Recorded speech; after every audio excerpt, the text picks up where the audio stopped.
नमस्कार, जंगल एकोस पॉडकास्टमध्ये आपलं पुन्हा एकदा स्वागत आहे.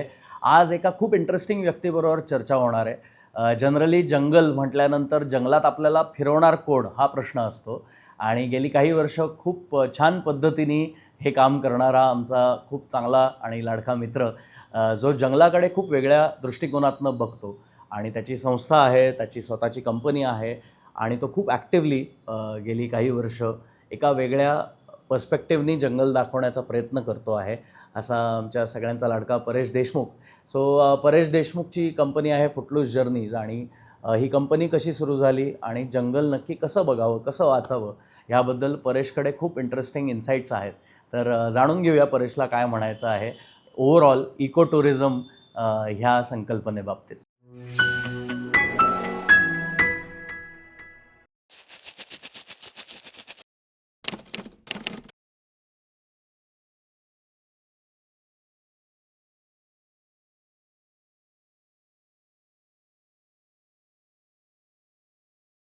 वेलकम परेश.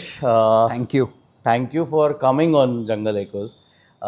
मला खूप बरं वाटतं आहे कारण आपण असा एक पॉडकास्टचा प्रयत्न तुझ्याबरोबर मी फिरताना आपण फुटलूस जर्नीजबरोबर केला होता आणि आपण खूप गप्पा मारल्या होत्या त्यावेळेला आणि आता त्यातला बराच काळ गेला आहे आणि आता आपण आज फायनली एक पॉडकास्ट करतो आहे एकत्र.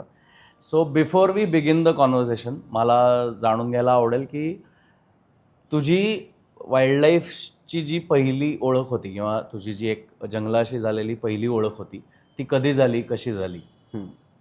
सो माझी शाळा ज्ञानप्रबोधिनी आणि प्रबोधिनीतनं आम्हाला वेगवेगळ्या भरपूर गोष्टींचं एक्सपोजर नेहमीच असायचं.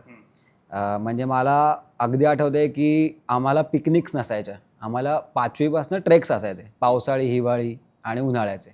सो त्या ट्रेक्समधनं एकतर मी वेगवेगळ्या ठिकाणी भटकायला सुरुवात केली आणि वेगवेगळे ॲक्टिव्हिटीज जे आम्ही शाळेतनं करायचो त्याच्यातनं निसर्गाविषयीची ओळख वेगवेगळी होत गेली. म्हणजे मला आठवतं आहे की किकाचं पण एक सत्र शाळेत कधीतरी झालं होतं. मला आता एक्झॅक्ट मी कितवीत होतो किंवा कोणत्या वर्षी झालं एवढं नाही आठवते, पण त्यावेळेचा ती मेमरी एक अजून आहे माझ्या डोक्यामध्ये. किका म्हणजे किरण पुरंदरे, ज्यांना किका हे शॉर्ट म्हणजे प्रेमाने सगळे किकाच म्हणतात. येस. सो किरण काका. सो तर ती एक अर्लिएस्ट मेमरी आहे. आणि दुसरं म्हणजे माझ्या घरी सगळ्यांनाच फिरायला खूप आवडतं. Not restricted to wild life, भटकायला आवडतं. त्याच्यातनं पण वाईल्ड लाईफमध्ये थोडंसं फिरलो आणि आई बाबा अजूनही फिरतात. अंदमान, मेघालय कुठेही भटकत असतात ते. पण मला त्यातल्या त्यात वाईल्ड लाईफचा किडा जरा जास्त चावला आणि तेव्हा that was my first introduction to wild life. आणि त्यावेळेला खूप फॅसिनेटिंग वाटायचं, अजूनही वाटतं. पण ते फॅसिनेशन टिकून राहिलं. मधल्या काही काळामध्ये ज्यावेळेला मी शिक्षणासाठी वेगळं काही करत होतो त्यावेळेला ते कुठेतरी लपून राहिलं असं म्हणायला हरकत काय नाही. करत होतस? सो मला इकॉनॉमिक्स आवडतं, वाचायला अजूनही आवडतं. आणि 10वी नंतर माझ्या वर्गातले आम्ही 2 किंवा 3 जण होतो की ज्यांनी कॉमर्स सिलेक्ट केलं, बाकी सगळे सायन्सला गेले. आणि नॅचरलीच मी 11वी ते 3rd इयर BMCCमध्ये होतो. आणि any good student in commerce CAच्या त्या प्रवाहामध्ये ऑटोमॅटिकलीच तुम्ही जाता. So I cleared both my initial exams in first attempt. मग माझी आर्टिकलशिप झाली 3 वर्ष. सो त्यातले पहिले 2 वर्ष मी कीर्तने पंडितमध्ये डायरेक्ट टॅक्स डिपार्टमेंटमध्ये होतो. Last year I opted for industrial training. So मी त्याच्यात पर्सिस्टंटमध्ये काम केलं, फायनान्शियल रिपोर्टिंगमध्ये. आणि CA फायनलचा अटेम्प्ट दिला मी. आणि मी माझ्या 2 मित्रांबरोबर 1 महिन्यासाठी सिक्कीमला गेलो होतो ऑन अ बॅकपॅकिंग ट्रिप. आणि there I got to think about what is it that I would like to do a lot. मग तो माइंडशेअर फ्री मिळाला. आणि मला एक नक्की कळलं होतं during the course of articleship at least की this life of working for 12, 13, 14 hours, may be weeks in a row without even a single days break. आम्ही संडेला पण काम करायचो. कोणाला CAची आर्टिकलशिप कशी असते माहिती असेल तर यू कॅन इमॅजिन. तर तेव्हा मला लक्षात आलं होतं की मी हे मे बी करू नाही शकणार for the rest of my life. I would like to explore something different. आणि असं म्हणतात ना की ऑफकोर्स माझ्या आईबाबांचं किंवा फॅमिलीने सपोर्ट केला त्यावेळेला, म्हणून आय कुड से की CA क्लिअर करण्याच्या अगदी उंबरठ्यावरती असताना मी म्हणलं की आता मी ह्याच्यातनं ब्रेक घेतो आणि वेगळं काहीतरी प्रयत्न करून बघतो. I think I was around 21-22 years old back then.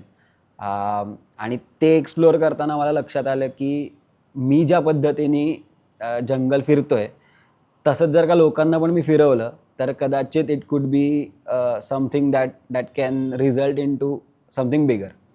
आणि म्हणून मी म्हणलं मी पॉज घेतो, let me try something else, आणि of course if I don't succeed in it then I can always come back, complete this and then get a job or do as any CA would do.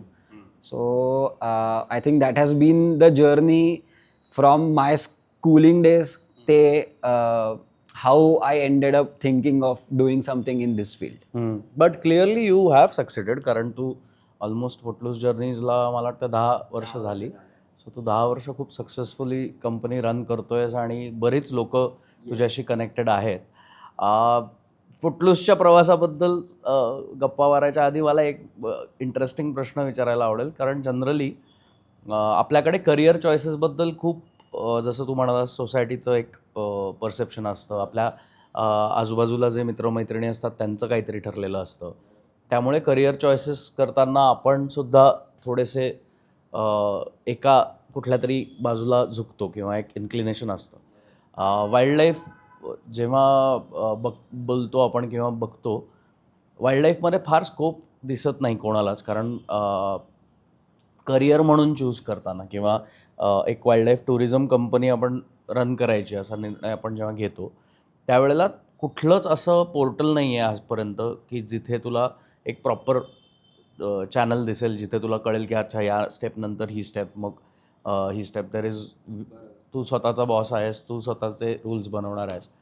How was it tackling all that, आणि त्या तत्वावरती तुझी company कशी सुरू झाली? Yes, so एक चांगली गोष्ट अशी झाली की आम्ही ज्या पद्धतीने जंगल फिरायचो ते आम्ही फिरायचो. सो आम्हाला कुठल्याही प्रकारचं रिस्ट्रिक्शन किंवा पठडीतला एक पद्धतीने टूर झाली आहे असं काही नव्हतं. आम्ही आमचे भटकायचो. आणि त्याच्यामध्ये एक खूप इंटरेस्टिंग गोष्ट which is essentially the seed where Footloose started was की सफारी करून आलो, जंगलात पायी फिरून आलो, सगळं झालं.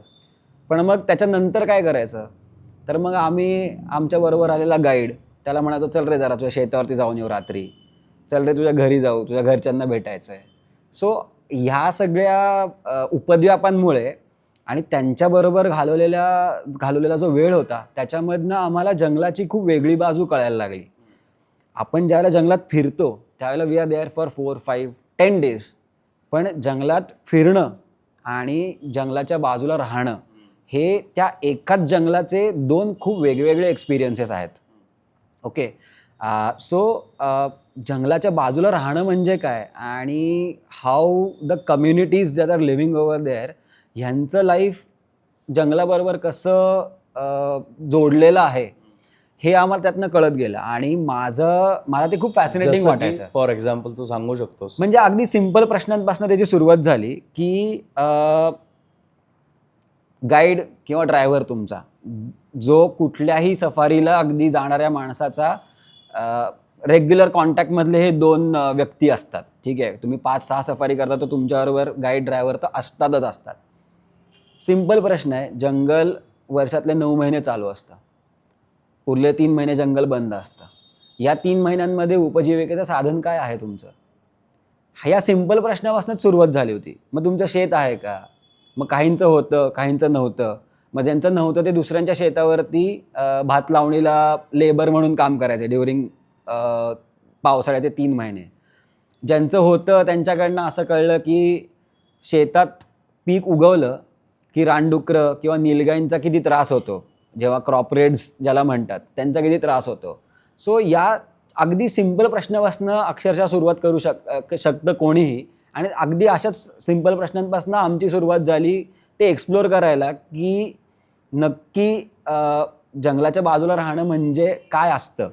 आणि मग from that to the point की जिथं माझी गाय कधीतरी वाघाने मारली आहे किंवा कधीतरी ह्युमन अटॅक झाला आहे.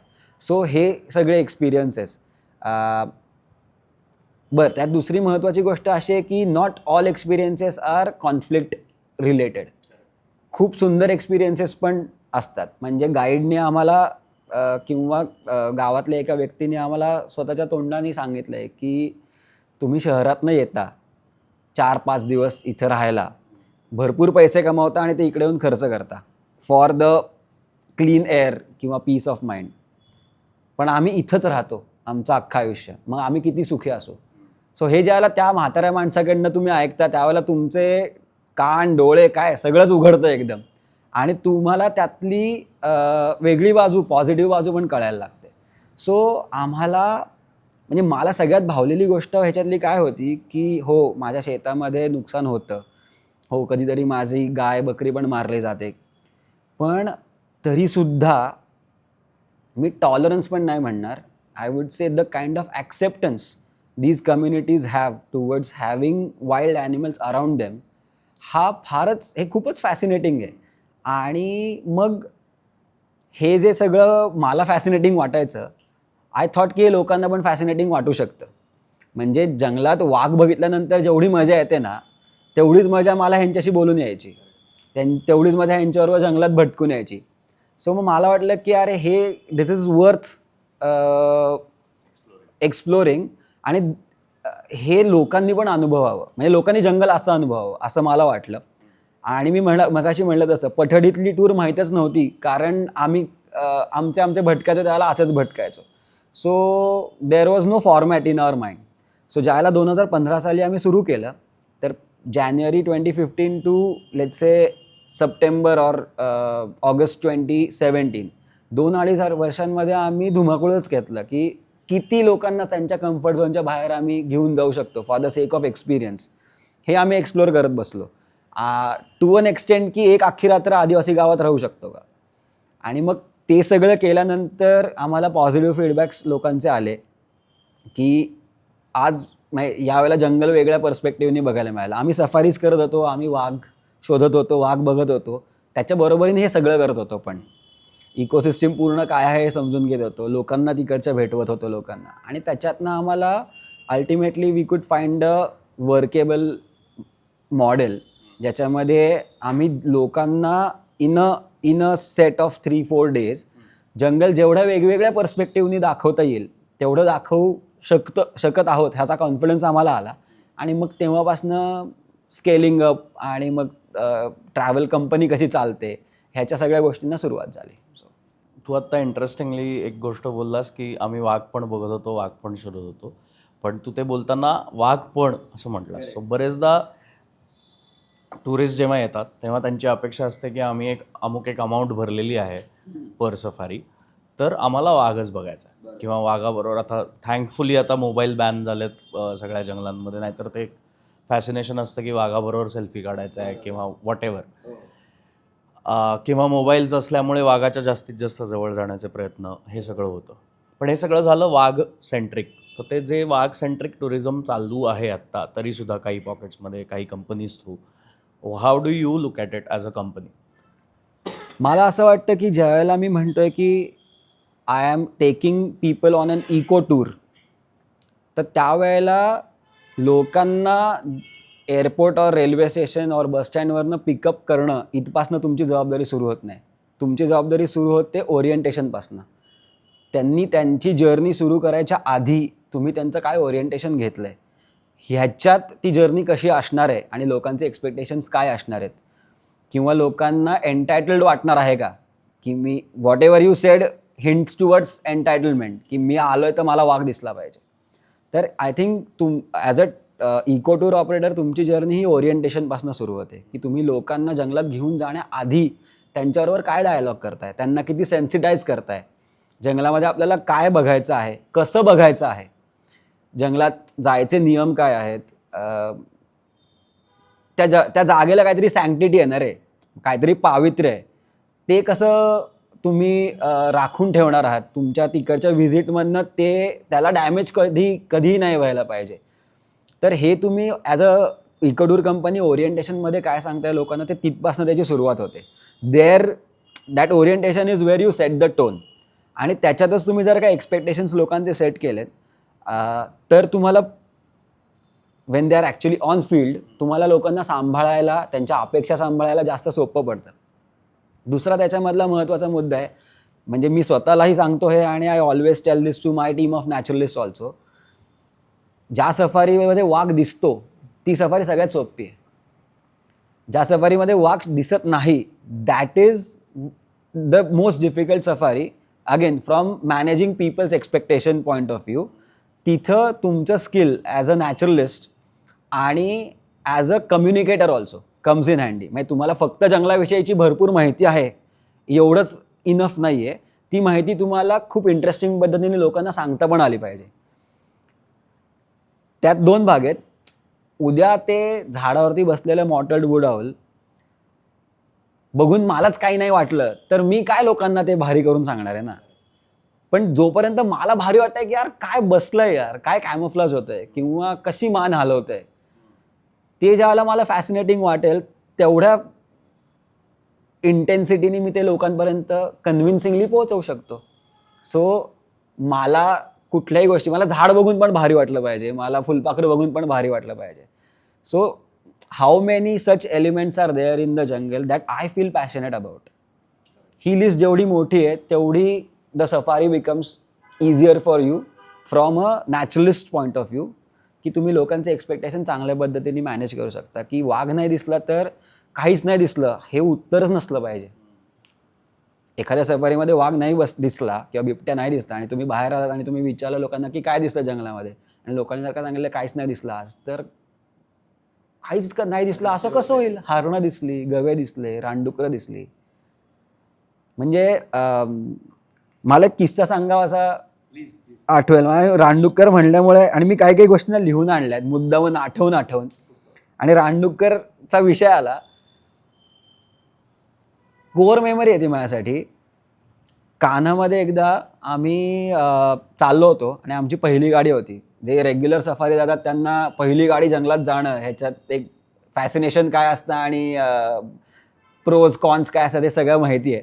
तर आमची पहिली गाडी होती आफ्टरनून सफारीला आणि आम्ही चाललो होतो आणि कान्हाला कोणी गेला असेल तर पहिला रस्ता जरा कॉमन आहे पहिला काही वेळ. तर ते किसलीचं चेकपोस्ट क्रॉस झालं आणि आम्ही किसली मेन रोडवरनं चाललो होतो. सो सलगट्टी राहा क्रॉस झाला आणि डावीकडे ना रानडुकरं दिसली खूप. पण खूप म्हणजे कसं ॲडल्ट्स भरपूर होते, पण अगदी छोटी छोटी ज्यांच्यावरती त्या दोन रेषा असतात ना, ती जवळपास एक 25 पिल्लं होती. आणि मला भारी वाटलं, काय अरे कसलं भारी, केवढे गोड आहेत. आणि मी गाडी थांबवली आणि मागनं गाड्या येत होत्या ऑफकोर्स, कारण तो कॉमन रोड आहे. सो 2-3 झोन्सच्या गाड्या तिकडनं येतात. आणि आम्ही गाडी थांबवली आणि कॅमेरा वगैरे आम्ही सरसावले आमचे. आणि मागच्या गाड्यांना थांबा सांगितलं आमच्या गाईड ड्रायव्हरनी. त्यामुळे मागच्या गाड्या चौताळल्या, त्यांना वाटलं वाघ आहे म्हणून त्या पळवत आल्या. आणि जेव्हा मी त्यांना सांगितलं की रानडुकरं क्रॉस करतायत थांबा, त्यावेळेला त्यांच्या गाईड ड्रायव्हरच्या चेहऱ्यावरचे एक्सप्रेशन्स म्हणजे बघण्यासारखे होते की रानडुकरांसाठी थांबवलीत. पण माझ्यासाठी ज्यावेळेला त्यांनी तो रस्ता क्रॉस केला, अंतर चांगलं दिलं होतं आम्ही, पण पिल्लं होती त्यामुळे नॅचरलीच they run towards the safety. आणि रानडुकरांचं बिहेवियर तुला माहिती आहे, ते एकदा पळायला लागले की एका रेषेमध्ये ते पळत राहतात. सो काही ॲडल्ट्सनी क्रॉस केला रस्ता आणि त्याच्या मागे अक्षरशः मालगाडी जावी तशी ती एवढी छोटी छोटी पिल्लं एकामागोमाग एक पळत गेली. आणि म्हणजे हे केवढं भारी आहे बघायला, किती सुंदर आहे, किती गोड आहे. कारण रानडुकरांची पिल्लं फार एवढी छोटी नाही बघ, म्हणजे टायगर पेक्षा रेअर सायटिंग येते. हेच आम्ही एकदा पेंचला पण बघितलं, त्यावेळेला पण मला असंच आठवतंय की अगदी म्हणजे 15-20 मिनिटं थांबून बघत होतो. आणि हेच मी सांगतोय की हे मला लोकांना पण माझ्या बरोबर फिरणाऱ्या ट्रान्सलेट करून सांगता आलं पाहिजे की अरे केवढं छान आहे बघा. करेक्ट. जर मी त्या इंटेन्सिटीने त्यांना सांगू शकलो तर त्यांना पण आवडणारच आहे ते. हा कॉन्फिडन्स मला किंवा माझ्या टीमला ॲज नॅचरलिस्ट पाहिजे स्वतःमध्ये. सेकंड कोर मेमरी वाईल्ड बोअरची ही गोड मेमरी झाली, क्यूट मेमरी झाली. दुसरी कोर मेमरी माझी आय थिंक कान्हामधलीच आहे. कान्हा मेडोजमध्ये रानडुकराला एका खूप मोठ्या लंगूरच्या अर्धमेल्या पिल्लाला तोंडात उचलून घेऊन जाताना आम्ही पाहिलं होतं. आणि आय थिंक पूजाच्या कॅमेऱ्यावरती त्याचं एक व्हिडिओ पण मिळेल, मी शोधीन तो, पण त्याचा व्हिडिओ पण मिळेल त्याच्यामध्ये. That is another core memory. So आपण रानडुक्करांचं म्हणजे बोलायला सुरुवात केली, म्हणजे बोलण्याच्या ओघात रानडुक्कर हा शब्द आला आणि एकदम एवढ्या गोष्टी आठवल्या जे अदरवाईज हा रानडुक्कर आहे म्हणून आपण पुढे निघून जातो. तर it's such a fascinating thing to see that also. तू बोलता बोलता मगाशी म्हणालास की एखादं झाड बघून पण मला ती एक्साइटमेंट वाटली पाहिजे, तर मी ती ट्रान्सलेट करू शकतो. सो हे जे आपण सगळेच म्हणजे आपण जे आता टूर ऑपरेटर्स म्हणून काम करतात किंवा जे टूर लीडर्स म्हणून काम करतात किंवा नॅचरलिस्ट म्हणून काम करतात, बरेचदा लोकांना असं वाटून जाऊ शकतं काही वेळेला ट्रॅव्हल केल्यानंतर कुठल्या तरी कंपनीकडनं की हे तर आम्ही पण करू शकतो, सफारी कोणाला तरी सांगून बुक करू शकतो, रिसॉर्ट आम्हाला हवं ते आम्ही बुक करू शकतो. What is the need of a tour operator, what is the need of a naturalist? कारण आम्हाला पण नुसतं जाऊन जंगल बघायचं आहे किंवा आम्हाला फक्त जाऊन प्राणी बघायचे आहेत. तर तुला काय वाटतं, what is the need of a good tour operator or a good touring company?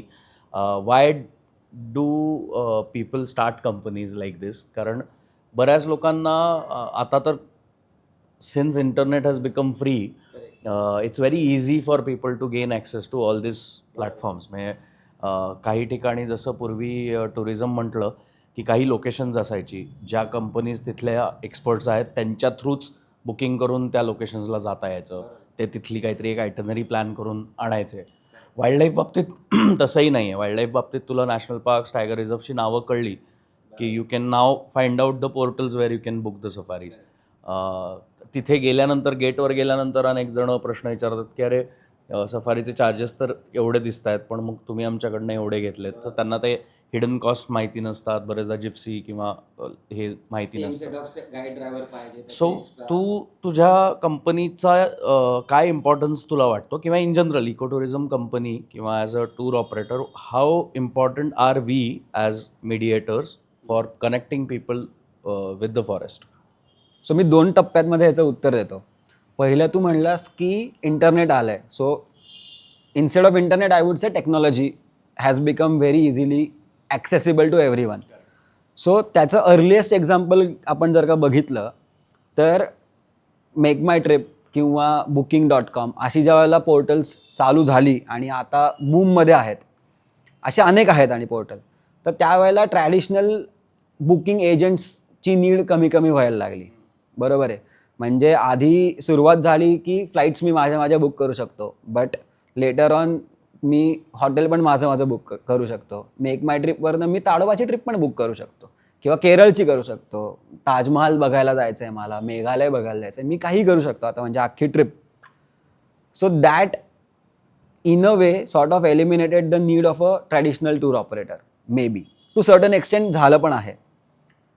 पण ह्याच्यामध्ये एक महत्त्वाची गोष्ट आपल्याला लक्षात घेतली पाहिजे की केरळचं साईटसीइंग, हे केरळचं साईटसीइंग तसंच आहे, राहणारच आहे ते. म्हणजे तू तिकडे जाशील, तू हाऊसबोटवरचे राहशील, तू दुसरीकडे जाशील, अजून काहीतरी बघशील.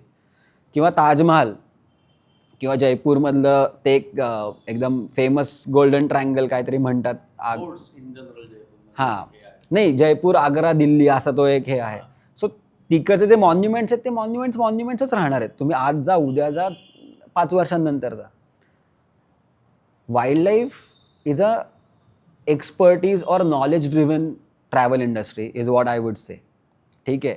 सो त्याच्यामध्ये जरीही टेक्नॉलॉजी किंवा इंटरनेटने ॲक्सेसिबिलिटी आली तरीसुद्धा त्याच्यात तुम्ही नॉलेज कसं इनकॉर्पोरेट करणार आहात. ह्याचं एक खूप छान एक उदाहरण देतो मी. हे आमच्याबरोबर घडलेला किस्सा आहे. आम्ही पेंचला राहत होतो आणि आमच्याच रिसॉर्टवरती एक जण आले, म्हणजे नवरा बायको आणि 2 छोटी मुलं. ते सेल्फ गाडी स्वतःची चालवत आले होते आणि त्यांनी आम्हाला विचारलं, जस्ट आम्ही निघत होतो सफारीला जायला, 3:30ची सफारी का 3:30ची सफारी होती आणि आम्ही 2:30ला रिसॉर्टवरून निघत होतो आफ्टरनून सफारीला. आणि त्यांनी आम्हाला विचारलं की हे जमतारा गेट कुठं आहे, कर्माझरी गेट कुठं आहे. आणि आम्ही तुरियामध्ये होतो. मी म्हणलं का बरं तुम्ही असं विचारत आहे. तर त्यांनी मला तिकीट दाखवलं, त्यांनी बुक केलेलं. तर त्याच्यामध्ये एंट्री गेट कर्माझरी होतं. Now they had done the bookings on their own by reading a few stuff, reading few blogs वगैरे वगैरे. पण कर्माझरीची एंट्री आणि तुरियामध्ये रिसॉर्ट इट इज अनमॅनेजेबल. म्हणजे तुम्ही पेरिफेरीवरनं तुम्हाला जायला लागतात कमीत कमी 1.5 तास. तर मी त्यांना म्हटलं तुम्ही कधीच वेळेतच पोचणार नाही आहे. तुम्ही जाईपर्यंत सफारीची पहिल्या अर्धा पाऊण तास निघून जाईल आणि तुम्ही परत आल्यानंतर तुम्हाला इथे परत पोहोचायला 9-9:30 होतील. सो हा जो प्रॉब्लेम आहे ना, की मी नॉलेज ड्रिव्हन ज्यावेळेला म्हणतो आहे त्यावेळेला मी इकोसिस्टीमबद्दलचं नॉलेज पण म्हणत नाही आहे. मी बेसिक जिओग्राफी. ताडोबाला हा प्रॉब्लेम खूप वेळेला येतो. कोळसाची सफारी अवेलेबल दिसते कोअरची. मोहार्ली फुल झालं आहे, कोलारा फुल झालं आहे, नवेगाव गेट फुल झालं आहे. कोअरमध्ये दुसरं गेट कोअरची कोणते दिसत आहेत, पांगडी आणि झरी कोळसाची. बुक केली, कोअर आहे, कोअरच्या नावाखालती आहे म्हणजे कोअर आहे, मी बुक केली, मान्य आहे कोअर आहे. पण राहायची सोय, मग राहायचं रिसॉर्ट आहे मोहार्लीला, गेट आहे पांगडी. मग तिथं गेल्यानंतर कळतं की अरे पांगडी म्हणजे मोहार्ली ते पांगडी जायला 2 तास लागणार आहे तुम्हाला. मग आता काय मी करायचं, जर का सकाळी 5:30ला उन्हाळ्यातली सफारी सुरू होणार असेल, do I live at 3:30 in the morning. मग पिकअप आला, त्याचे पैसे एक्स्ट्रा आले, all these things get added. So information accessible आहे का, तर जरूर आहे, पण मग बेसिक अंडरस्टँडिंग जिओग्राफीचं हे महत्त्वाचं आहे. सो हा पहिला टेक्नॉलॉजी आणि इन्फॉर्मेशन आणि इंटरनेटचा मुद्दा झाला. दुसरा महत्त्वाचा मुद्दा हा नॉलेज ऑफ द इकोसिस्टम. तुम्ही जंगलात कशासाठी जाता आहात. मी मगाशी म्हटलं तसं ताजमहालच राहणार आहे, पण आजचं जंगल उद्या वेगळं असणार आहे.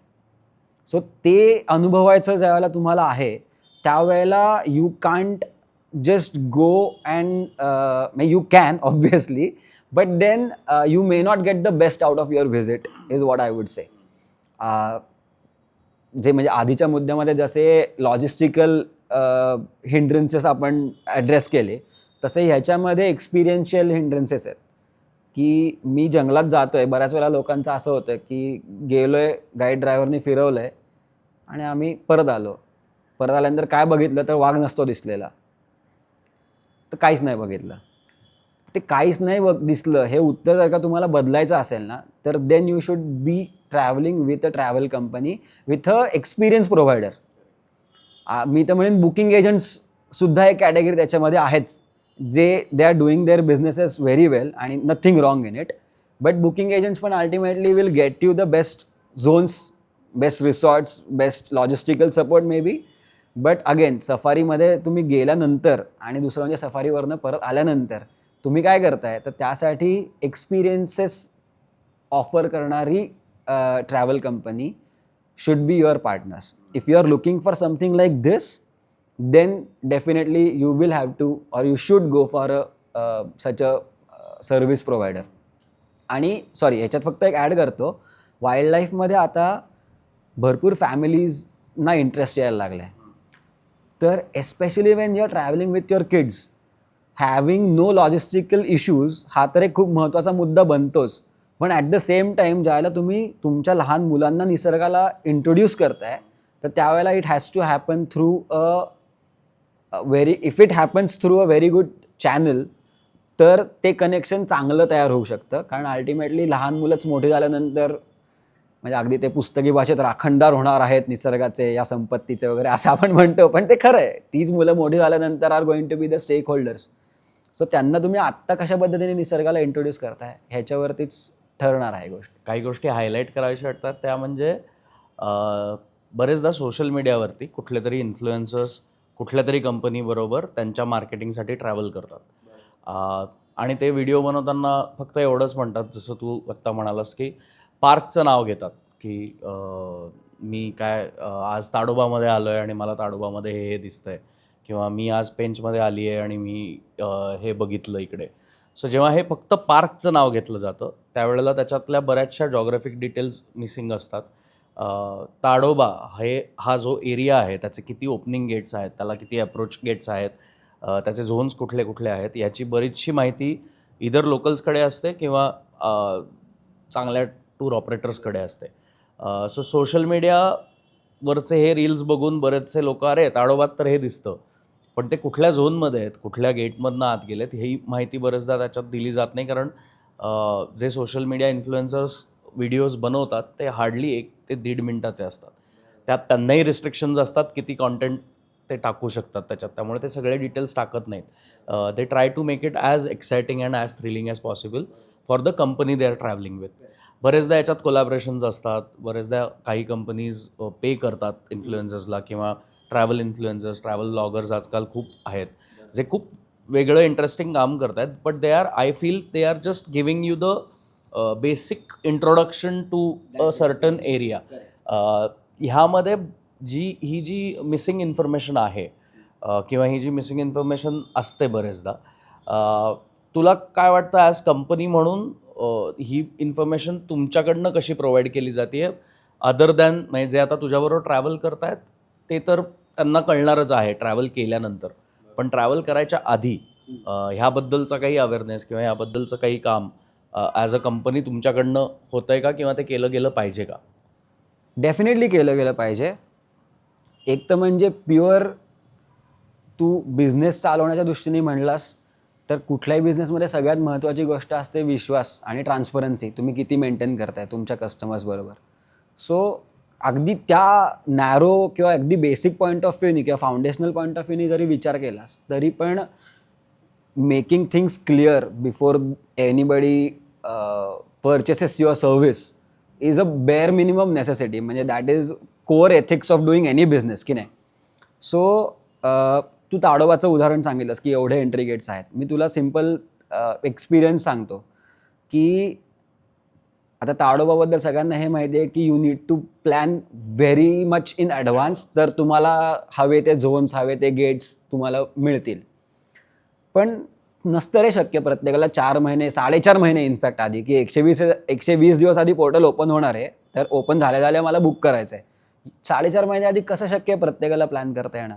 So of course people will come to you and say की जेव्हा 2 महिने राहिलेत किंवा 3 महिने राहिलेत किंवा 1च महिना राहिले की अरे आम्हाला खरंच जायचं आहे आणि आमच्याकडे हीच तारीख आहे आणि आम्हाला ताडोबाला जायचं आहे, तर तुम्ही काय करू शकाल. तर at that point of time किती सोपं आहे अवेलेबिलिटी चेक करायची आणि आम्ही लोकांना एक चार्ट बनवून देतो की हे झोन्स अवेलेबल आहेत.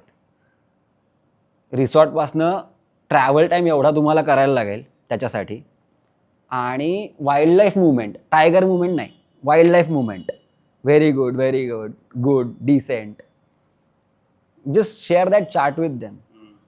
आणि believe it or not, if you just share that, if you just maintain that transparency, people appreciate you for that. की मला माहिती आहे की मी what am I getting into. आणि that's the easiest way of doing it की नाही, की तुम्ही हे सिम्पल गोष्ट करा आणि त्याच्यातनं you are educating. So we have a maybe बऱ्याच वेळेला आम्ही गुगल कॉल घेतो स्पेशली, म्हणजे हा प्रॉब्लेम किंवा हा इश्यू ॲड्रेस करायला लागतो ताडोबाच्या केसमध्ये, कारण 22 एंट्री गेट्स आहेत आणि प्रत्येकाची काहीतरी एक माहिती असते की अरे माझा भावाचा एक मित्र गेला होता 2 वर्षापूर्वी, तर त्याला इथं वाघ दिसला होता. मग अरे मित्रा ते 2 वर्षापूर्वी तर बसून नाही राहणार आहे वाघ तिथं. सो मग अशा वेळेला we have a Google call with them, we share a screen, we show them the map की हे क्लस्टर्स आहेत, अशा पद्धतीने रिसॉर्ट्स कुठे एकवटले गेलेले आहेत, का तिथे एकवटले गेलेत, कारण these are the traditional entry gates जे आधीपासून होते. आणि त्याच्यातनं यू एज्युकेट पीपल की तुम्हाला नक्की कुठे फिरायला मिळणार आहे आणि what is it that we can offer you in that. So same applies to all sorts of jungles. म्हणजे तू उद्या उदाहरण घे, दुधवा पिलीभीतचं उदाहरण घे. आता दुधवा पिलीभीत असं एकत्र नाव घेतात, पण दुधवा आणि पिलीभीत ही 2 वेगवेगळी जागा आहेत. खुद्द दुधवामध्ये दुधवाचा एरिया फिरणं आणि किशनपूरचा एरिया फिरणं या 2 वेगवेगळ्या गोष्टी आहेत. पिलीभीत हे तिथपासनं वेगळंच आहे, 1.5-2 तासावरती आहे. सो ही आयटिनरी किंवा ही गोष्ट एक्सप्लेन करणं लोकांना खूप महत्त्वाचं आहे. आणि आय थिंक ज्या वेळेला we are talking to people through our social media, it is important to be very transparent about sharing knowledge about these things.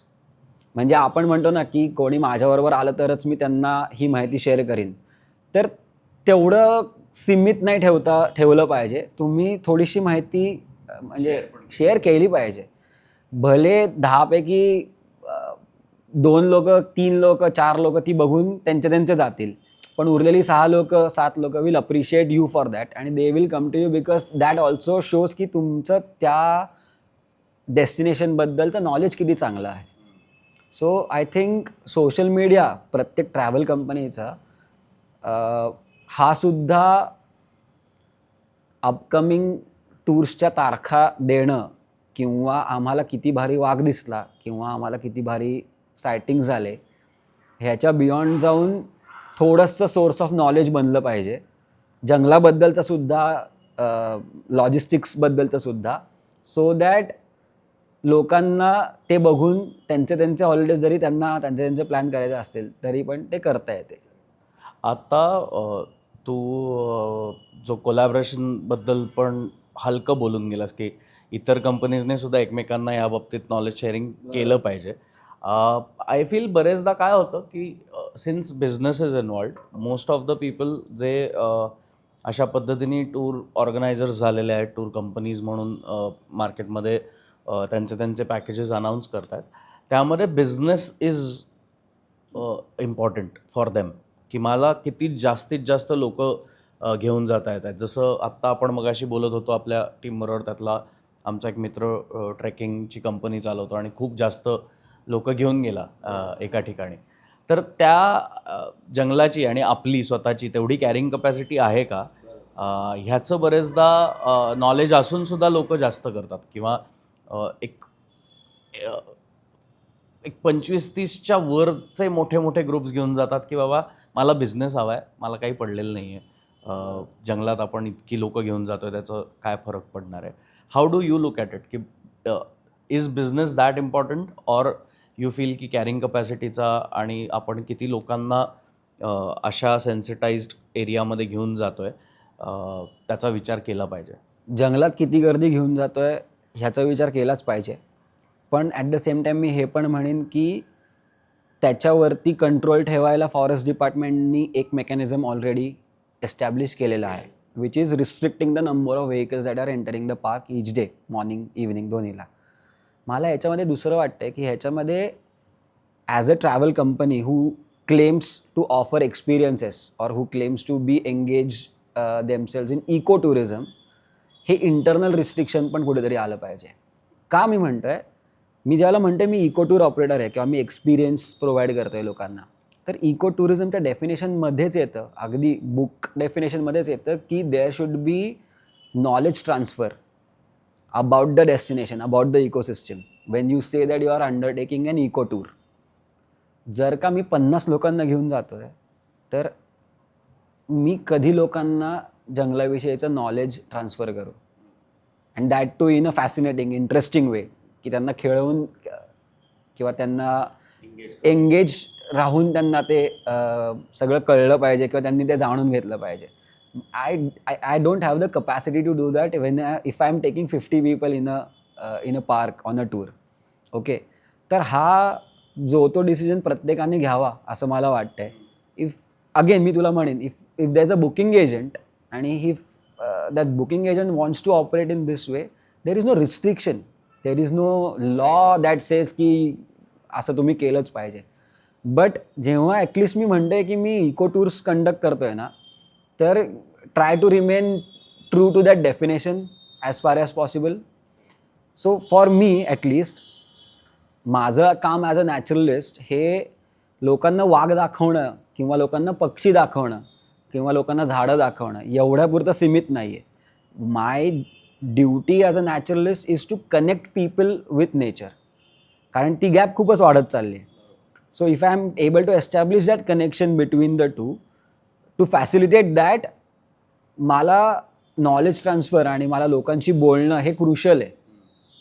आणि ते जेव्हा मी अचीव करू शकतो त्याच वेळेला मी म्हणू शकतो की I am operating an eco tourism company.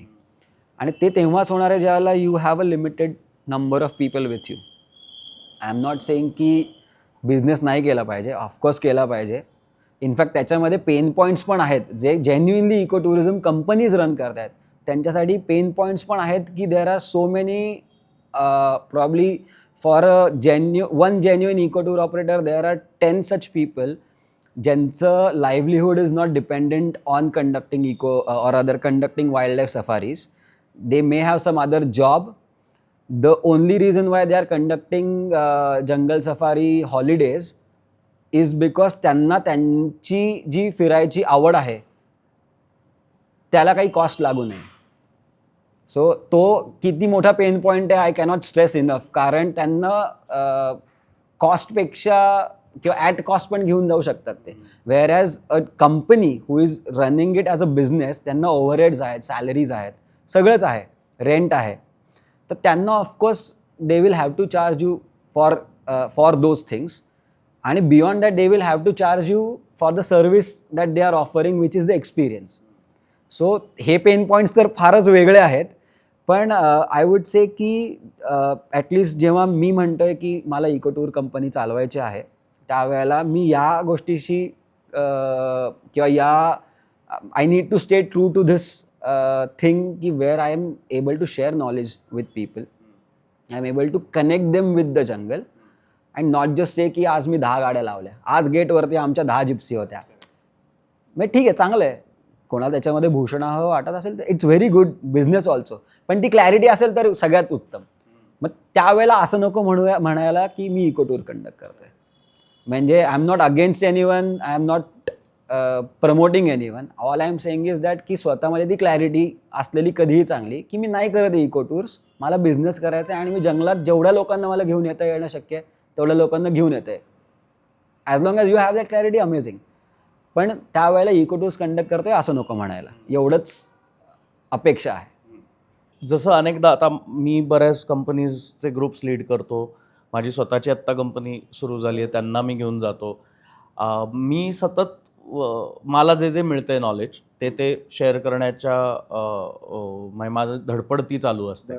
आणि मला काय फार मोठा बिझनेस करायचा नाही आहे, कारण माझं फील्ड वेगळं आहे, माझं करिअर वेगळं आहे, त्यामुळे मला काही फार मोठा बिझनेस करायचा नाही. पण बरेचदा असं होतं की काही जण म्हणतात की अरे तू जसं जंगल फिरतोस तसं आम्हाला फिरता येत नाही, किंवा आम्ही गेलो होतो पण तुला ही जागा दिसली ती आम्हाला दिसली नाही.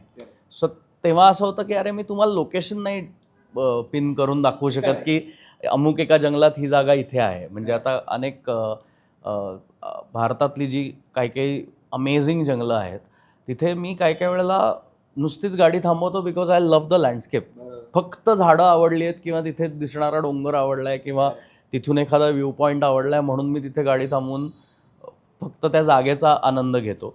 आणि जर मी तिथे एखादा फोटो क्लिक केला आणि तो कुठेतरी शेअर केला तर लोक म्हणतात अरे ही जागा कुठे आहे. आणि मग मी सपोज कुठल्या तरी जंगलाचं नाव घेतलं तर ते म्हणतात अरे आम्ही तर 10 वेळा गेलो. मग माझा एक मित्र आहे ज्यांनी कॉर्बेट खूप वेळा पाहिलं आहे आणि तिथला एक फोटो मी जेव्हा टाकला तर त्यांनी मला फोन केला.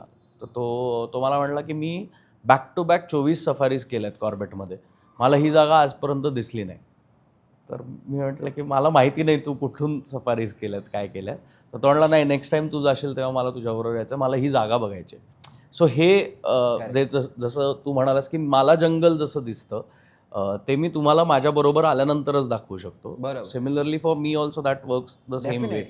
पण काही कंपनीजला जंगल त्या पद्धतीने स्वतःसाठी बघायला आवडत असेल, मे बी त्यांच्या गेस्टना त्यांना वेगळ्या पद्धतीने दाखवायचं असेल. त्याबद्दल आपण दोघंही किंवा कोणीही काही ओपिनियन पण नाही देऊ शकत किंवा काही कमेंट पण नाही करू शकत. तर ते नाहीच द्यायला पाहिजे, आपापली पद्धत आहे. ॲब्सोल्युटली. फक्त ह्यामध्ये काही वेळेला काय होतं की ती जी रेस तयार झाली आहे आता, म्हणजे पोस्ट कोविड आपण बघतो की वाईल्ड लाईफ टुरिझम खूप बूम होत आहे. People are excited to travel, not just भारतातलं, भारताबाहेरचं सुद्धा. साऊथ आफ्रिका, केनिया, टांझानिया अशा ठिकाणचं पण वाईल्ड लाईफ टुरिझम बूम होतं आहे. मॅक्सिमम इंडियन टुरिस्ट आहेत ज्यांना हे अव्हेन्यूजसुद्धा एक्सप्लोअर करायला आवडत आहेत. ह्यामध्ये जी एक रॅट रेस तयार होती आहे किंवा एक कॉम्पिटिशनमुळे जी एक की माझ्या जसं तू म्हणालास की माझ्या 10 गाड्या लागल्यात आज, ह्याच्यात भूषण वाटण्याची ही जी एक सुरुवात झाली आहे, त्यामध्ये तुला असं वाटत नाही का की बरेचदा,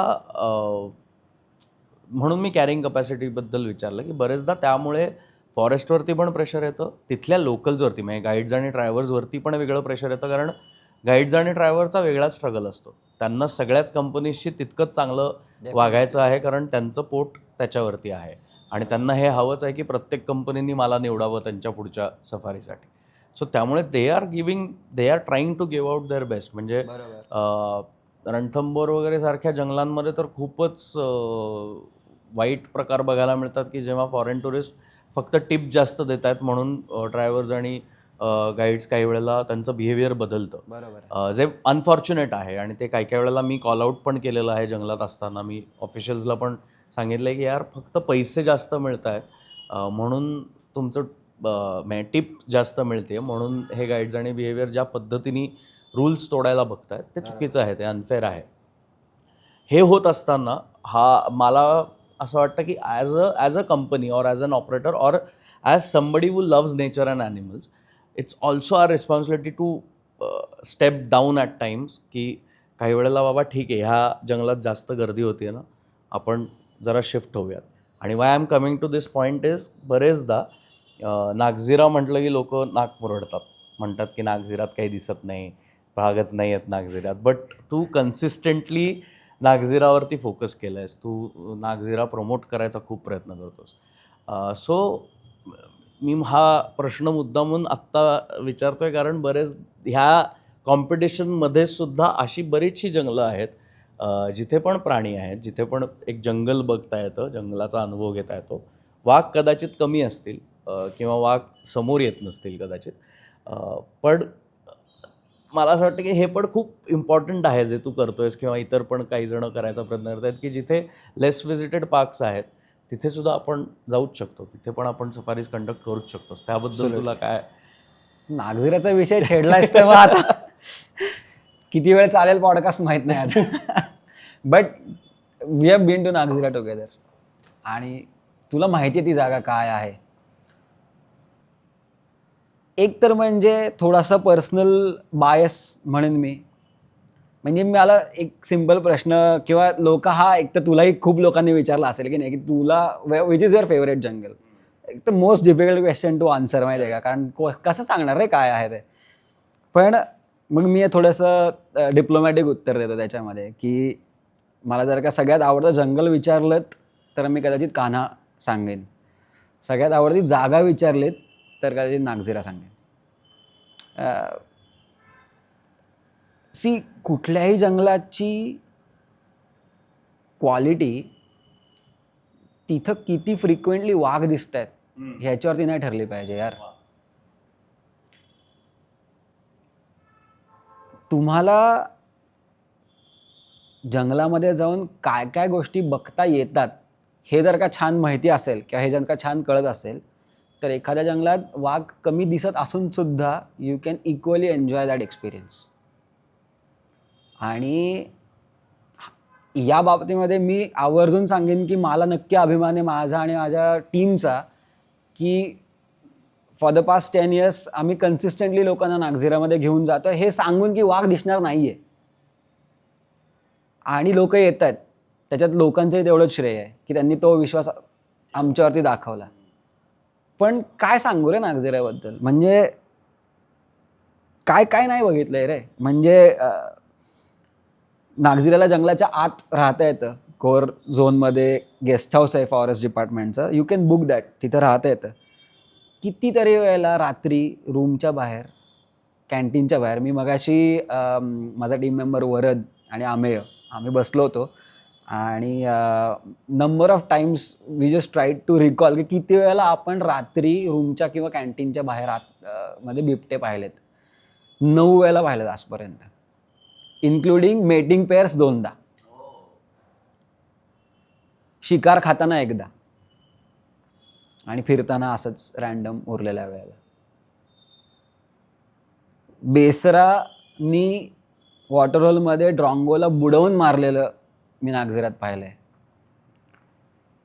अस्वलांचं भांडण मी नागझिरात पाहिलंय, ज्याच्यामध्ये जीवाच्या आकांताने अस्वलं ओरडत जंगलातनं बाहेर आली होती पळत. वुडपेकरनी आयनाच्या झाडाच्या खालती बसून 46 डिग्री टेम्परेचरमध्ये तिथं भोग करून आयनाच्या झाडातलं पाणी पिताना मी नागझिराला ऑब्झर्व केलंय. हीट स्ट्रोक झाल्यानंतर बारनौल कसं सावलीमध्ये खालती अगदी मरणासन्न अवस्थेत बसलं होतं आणि ते मरायच्या आधीच कसे बॅबलर्स येऊन त्याला टोचे द्यायला लागले होते, हे मी नागझिरात पाहिलंय. किती बिबटे पाहिलेत, किती रानकुत्रे पाहिलेत, काही गणनच नाही यार. बिबट्यांना काय काय करताना पाहिलंय, काही गणनच नाही आहे. इट इज फॅसिनेटिंग की तुम्ही ज्या वेळेला वाघाच्या मागे लागणं सोडता त्यावेळेला तुमचा जंगलाकडे बघण्याचा पर्स्पेक्टिव्ह इतका वाईड होतो आणि तुम्ही इतक्या वेगवेगळ्या गोष्टी वेळ देऊन ऑब्झर्व करू शकता की the whole jungle becomes a very fascinating thing, जे कधी कधी मी म्हणेन की ताडोबामध्ये आपली इच्छा असून पण कधी कधी करता येत नाही. Just because the sheer number of tigers that roam around in that landscape and the kind of frequency of sightings it offers. Again, काही चुकीचंच नाही त्याच्यामध्ये, वाघ आहेत तर दिसत आहेत आणि बघायचे, दॅट्स फाईन. पण पॉईंट बिंग की सो ते ज्यावेळेला नसतं त्यावेळेला तुम्ही जंगल किती अजून छान पद्धतीने किंवा किती ब्रॉडर पर्स्पेक्टिव्हनी बघू शकता. सिमिलरली नागझिरामधल्या कितीतरी वेगळ्या कोअर मेमरी आहेत. सुभाष दादा आमचा गाईड किंवा माझं घर नागझिरातलं संतोष दादा यांच्याबरोबर त्यांच्या शेतात रात्री मचाणावरती जाऊन बसायचं आणि त्यांच्याकडनं ऐकायचं की रानडुकरं येतात त्यावेळेला काय होतं, आणि त्याच्याबरोबर हे पण ऐकायचं की पण ठीक आहे ना दादा, थोडंसं जंगल तोडून आम्ही पण शेत बनवलंय ना, मग ते त्यांच्याच एरियात परत आलेत तर एवढं तरी त्यांचं तरी काय चुकलं. आणि या ॲक्सेप्टन्स बघून अक्षरशः तोंडात बोटं घालावी, माझ्या अंगावर आत्ताही काटा येते. हे सगळं कुठे बघायला मिळालं मला, हे सगळं नागझिरात बघायला मिळालं. टायगर सायटिंग्स कमी असून सुद्धा तिथं मला जंगल जास्त चांगलं कळलं, तिथं मला कम्युनिटीज जास्त चांगल्या कळल्या. आणि I am forever grateful for Nagzira and I am forever grateful to Nagzira for that. मी किती कमी वाघ बघितले असतील याची जर का तुला म्हणजे मजा सांगायची झाली तर, मी तारीख मला प्रिसाइजली लक्षात आहे. जर का सगळ्यांना माहिती असेल तर एमार्क किंवा माई तिला म्हणायचे, she was the most longest surviving tigress in Nagzira, जी 2016 साली वुमन्स डेच्या दिवशी गेली. सो तिला त्या वर्षी कधीतरी पाहिलं होतं. त्याच्यानंतर मी वाघ पाहिला नागझिरामध्ये आणि मी ती तारीख पण नाही कधी विसरणार. 19 एप्रिल 2019. त्याच्यानंतर वाघ पाहिला 29 एप्रिल 2024 आणि मग त्याच्यानंतर यावर्षी पण पाहिला. सो 4-5 वर्षाचा मधल्या गॅप्स होत्या ज्याच्यामध्ये वाघ नाही दिसला. असं नव्हतं की वाघ दिसत नव्हते, मला दिसत नव्हते, लोकांना दिसायचे, पण खूप इनफ्रिक्वेंट सायटिंग्स होते. पण त्याच्यामध्ये मी किती बिबटे पाहिले, किती अस्वलं पाहिली, किती रानकुत्रे पाहिले, किती पक्षी पाहिले, किती वेगवेगळे अनुभव घेतले, काही गणनाच नाही यार. आणि आय थिंक हे मला किंवा माझ्या टीमला स्ट्रॉंगली वाटतं की नाही नागझिराबद्दल, and that's why we are able to take people also to Nagzira. In fact तू नागझिराबद्दल बोललास, मला आणखी एक असं जंगल आठवतंय जे साऊथ साईडला आहे. काबिनी तर खूप पॉप्युलर आहेच, पण काबिनीच्या खूप जवळ नागरहोळ आहे. बरोबर. आणि नागरहोळेला सुद्धा तसं टायगर सायटिंग फार डेन्स नाही आहे किंवा टायगर पॉप्युलेशन डेन्स नाही आहे. कधी कधी ट्रान्झिट करणारे टायगर्स जे काबिनीला चाललेत टायगर्स ते कदाचित दिसून जातात. एलिफंट बरेचदा पास होतात. पण ॲज अ जंगल म्हणून जर बघायचं झालं तर नागझिरात जंगल म्हणून जो अनुभव येतो किंवा नागझिरात एक मिस्टेरियस एलिमेंट काहीतरी आहे असं वाटतं नागझिरात गेल्यानंतर. एनर्जी आहे काहीतरी एक एनर्जी आहे तिथल्या वॉटर बॉडीज खूप स्पेशल आहेत. आणि मला सगळ्यात जास्त इम्पॉर्टंट हे वाटतं की हे जे प्राणी पक्षी आहेत ह्यांनी कदाचित आपल्या खूप आधीच कोएक्झिस्टन्सचा जो काही एक अभ्यास करून त्याच्यावर मास्टरी मिळवलेली आहे ती आपल्याला अजून शिकता येत नाही. म्हणजे this animals have learn to coexist much before we even understood the concept of coexistence. कारण जग वाढतंय, पॉप्युलेशन वाढतंय, लोकसंख्या वाढतीये. प्राण्यांना हे आधीच कळलं आहे की माणसं वाढत आहेत आणि त्यांनी त्यांची जंगलातली जी स्पेस आहे ती एकमेकांबरोबर कॉम्प्रोमाइज करून, एकमेकांबरोबर ॲडजस्टमेंट्स करून शेअर करायला सुरुवात केली आहे. ते माणसांबरोबर पण जंगलातली स्पेस शेअर करतात, थोडीशी अडॅप्टेबिलिटी. आणि जसं तू म्हणालास की नागझिरात जंगलात राहता येतं, आतमध्ये राहता येतं कोरमध्ये, तसं काही जंगलांमध्ये जिथे मनुष्यवस्ती आतमध्ये आहे, कोरमध्ये जिथे राहायला परवानगी आहे, जसं कॉर्बेटमध्ये आहे, तिथे पण जिथे आपण राहतो त्या स्पेसेसच्या अराउंड, जसं तू 9 वेळा बिबट्या तिथे अगदीच कॅन्टीनच्या बाहेर पाहिलास, किंवा आपण गेलो होतो तेव्हा तिथे मला आठवतं चेकर्ड किलबॅक अगदीच कॅन्टीनच्या समोर बसला होता आणि लोक फुल पॅनिक झाली होती. तर हे जे एक्सपिरियन्सेस आहेत ते हे प्राणी खूप शांतपणे, काही त्याचा गाजावाजा न करता, माणसांना त्रास न देता ॲडजस्ट करून राहत आहेत त्या स्पेसेसमध्ये. आणि जंगलात कोरमध्ये आजपर्यंत मी तरी असं ऐकलं नाही आहे की अशा राहणाऱ्या जागांमध्ये त्यांनी कधीतरी ह्युमन्सवरती अटॅक केला. सो जे आपल्याला अनेक वेळेला ऐकायला मिळतं, बघायला मिळतं की आदमखोर शेर, किंवा जे टॅगलाईन्स दिल्या जातात न्यूजमध्ये की मॅन इटिंग टायगर्स किंवा leopards are always attacking humans, किंवा अशा पद्धतीचं जे टॅगलाईन्स दिल्या जातात just to highlight the news. मला ते इतकं वाईट वाटतं त्या टॅगलाईन्स वाचल्यानंतर. मला असं होतं की यार ते प्राणी नाही आहेत असे, म्हणजे ते खरं तर बिचारे आहेत, ते फारच शांतपणे आपल्याशी ॲडजस्ट करून राहायला तयार आहेत. ते आपल्यावरती आपण त्यांचं पहिलं भक्ष्य किंवा प्रेफरन्स नाही होत. ते आपल्याकडे प्रेम म्हणून बघत नाही आहेत. ते खूप शांतीत ॲडजस्ट करून छान जगतायत त्यांचं. आपल्याला हे कळत नाही आहे की हे लोक जर जगू शकतात तर आपण का नाही.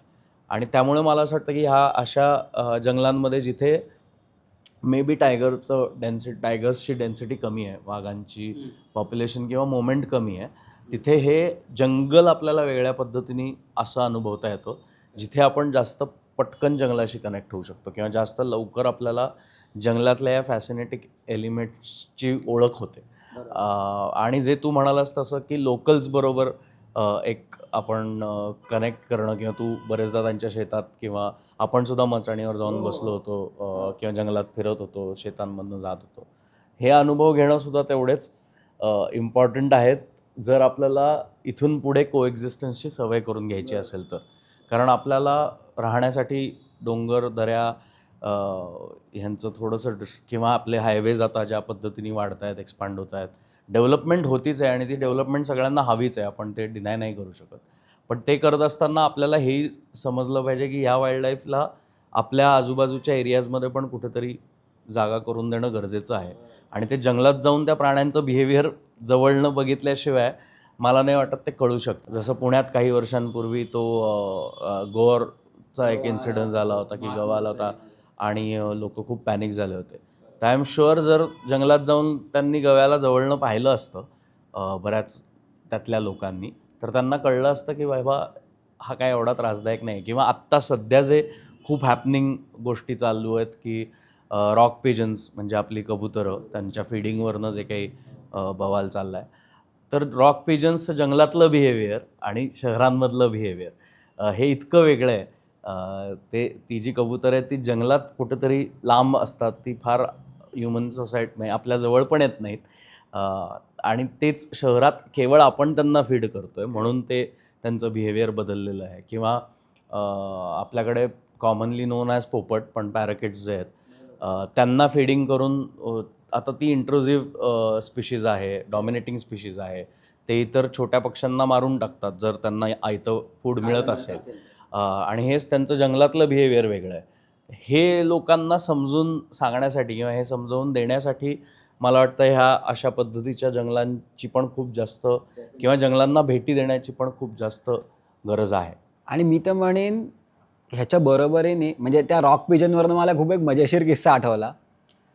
पन्नाला एक खूप छान ऑर्गनायझेशन लास्ट विल्डरनेस फाउंडेशन तिकडच्या पारधी कम्युनिटीबरोबर काम करते. पारधी हे सगळ्यांना माहिती आहे की येस, सो पारधी ही कम्युनिटी शिकारी म्हणजे बाय प्रोफेशन शिकारी आहेत ते.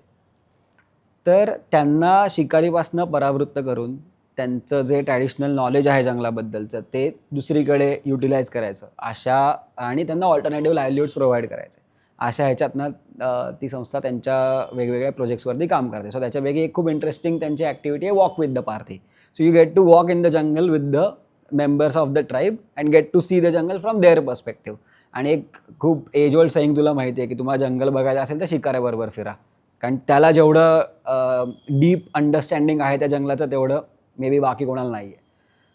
तर असं आम्ही एकदा कमिंग टू दॅट मजेशीर किस्सा, ॲक्च्युअल पन्नाच्या जंगलापासून थोडंसं लांब राणीपूर नावाची एक जागा आहे, तर तिथं तो वॉक होतो. तिथं जंगलच आहे, थोडंसं लांब आहे फक्त. तर तिथं जर का कोणी पन्नाला गेला असेल तर त्यांना माहिती आहे की तिथं गॉर्ज खूप आहेत. सेहे किंवा सेहा म्हणतात तिकडं. तर तो राणीपूर सेहा आहे. तर तिकडं त्याच्या काठाकाठाने तो वॉक होतो. तर आम्ही चालत होतो आणि ॲट वन पॉईंट आम्हाला ते पाणी पडणार दिसायला लागलं. मग तिकडं आम्ही थांबलो आणि मी बायनॉक्युलरने बघत होतो की कड्यांवरती काय बसलंय का. कधी कधी वल्चर्स दिसतात किंवा काही दिसू शकतं. बिबट्याचेही आवाज ऐकले तिकडं आम्ही खालच्या दरीतनं वरती येताना. तर मी बघत होतो आणि मला एक जोडी दिसली रॉक पिजन्सची. तर मी माझ्या बरोबरच्या लोकांना सांगितलं, रॉक पिजन्स बसलेत, तुम्ही बघा. लोकांनी बायनॉक्युलर लावल्या आणि 2 मिनिटांनंतर ये, अरे कबूतर आहेत आपली. पण हेच अंडरस्टँडिंग नाही की आपली कबूतर रॉक पिजन्स आहेत. ती त्या खिडकीच्या सज्जेवरती जरी बसत असली तरी ती आहेत रॉक पिजन्स. सो ते तिथं बघून लोक वेळी झाली की हे त्याचं ॲक्च्युअल हॅबिटॅट आहे. सो ज्यावेळेला you are taking people in nature, तर ही कनेक्शन्स किंवा ह्या जोड्या लावून देणं हे पण क्रुशल ठरतं. आणि मग कदाचित ते बघून इकडं त्या पक्ष्यांविषयीचं जे आपलं बिहेवियर आहे, खायला देणं म्हणा किंवा फीडिंग करूच नये, ते कधीतरी चेंज व्हायला मदत होईल. सो आय थिंक म्हणजे हा मजेशीर किस्सा मला रॉक पिजनवरून आठवला की त्या दोघीजणी सरप्राईज होत्या की यार हे आपलं कबूतर. पण ते आपलं कबूतर नाही, ते रॉक पिजन आहे. रॉक पिजनच आहे ते आपण आपलंसं केलंय समहाव. आणि इनफॅक्ट मला ते खूप इंटरेस्टिंग वाटतं की वन्स म्हणजे तुम्ही बिहेवियर जाणून घेतलं एखाद्या प्राण्याचं किंवा पक्ष्याचं, की आपल्याला सगळ्याच गोष्टी उलगडायला लागतात की आपल्याकडे कबुतरांचं प्रमाण का वाढलंय. कारण आपण म्हणजे त्याला दाणे टाकण्याची जी काही सवय आहे, जे फीड करतात, ती जी सवय आहे, त्या सवयीमुळे एकतर rock pigeons have excellent navigation skills. त्यांना आपण फार डम समजतो, वेडे समजतो, तर ते तसे नाही आहेत. त्यांना जितकं चांगलं मॅपचं नॉलेज आहे, म्हणजे गुगल मॅप्सपेक्षा चांगलं नेव्हिगेशन त्यांचं आहे. कुठल्या चौकात दाणे सो कुठे दाणे टाकतायत हे त्यांना सगळ्यात जास्त कुठूनही ट्रॅक करता येतं. आणि मग ती इन्फॉर्मेशन पास ऑन होत जाते आणि मग तो अख्खाच्या अख्खा त्यांचा जथ्था त्याच ठिकाणी जमायला लागतो.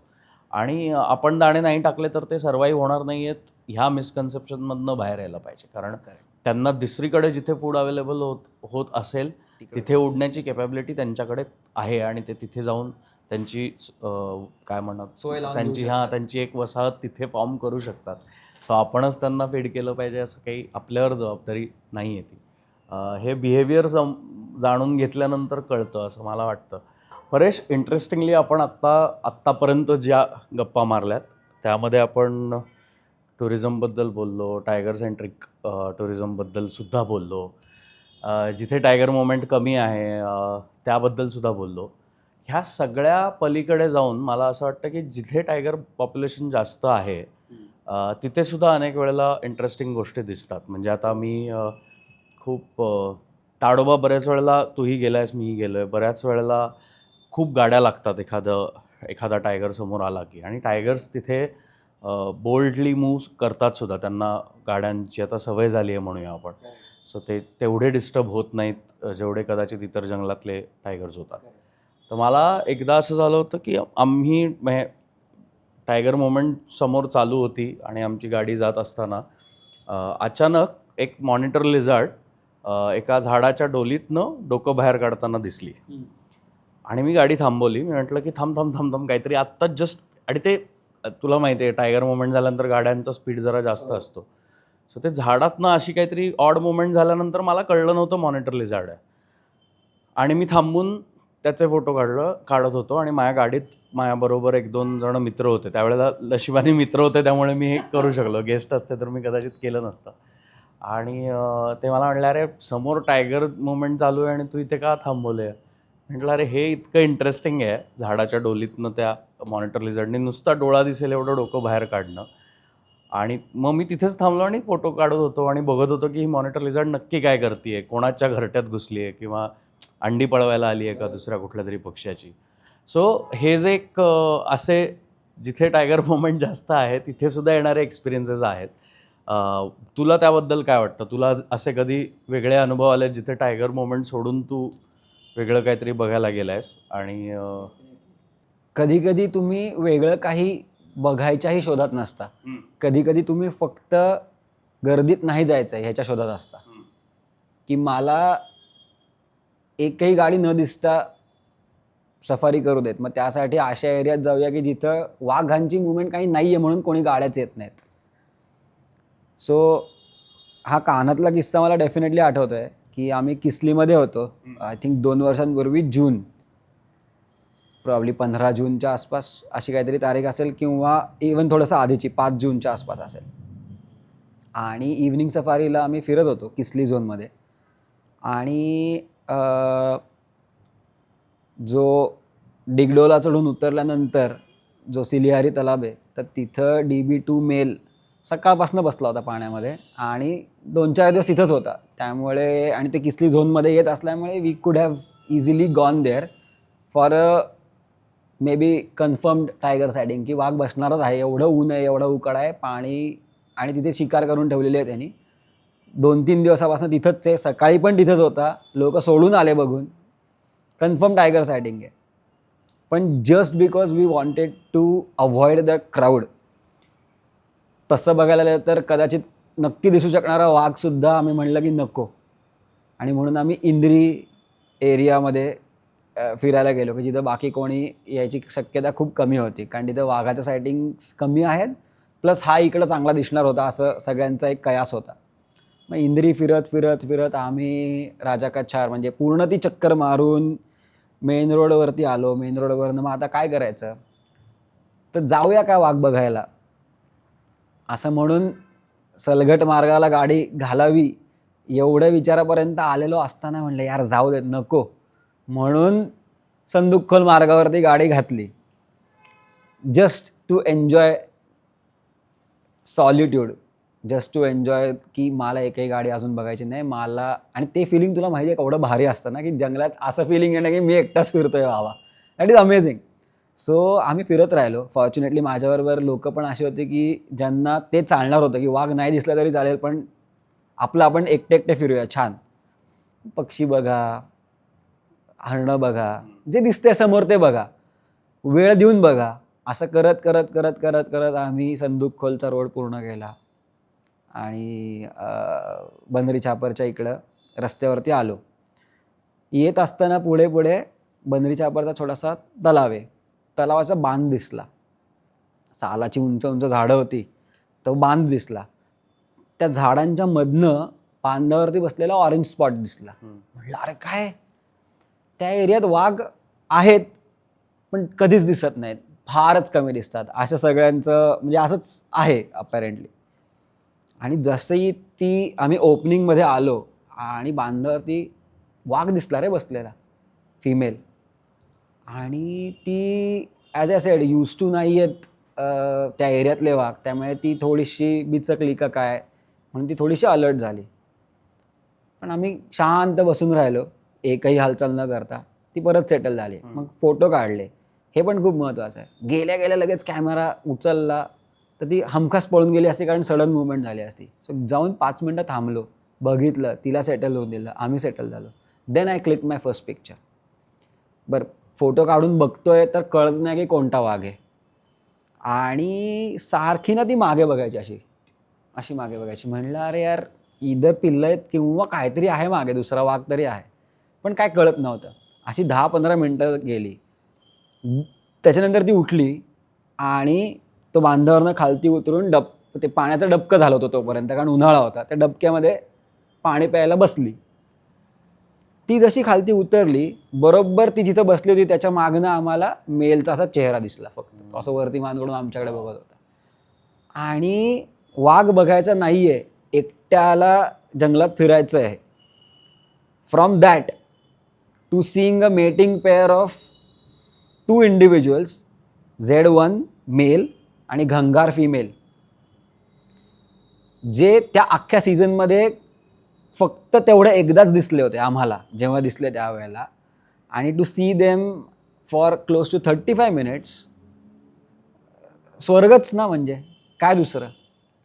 सो तुम्ही जंगलात तुम्हाला ठरवायचं आहे की मला काहीतरी वेगळं करायचं आहे आणि you can never know how many ways the jungles can bless you.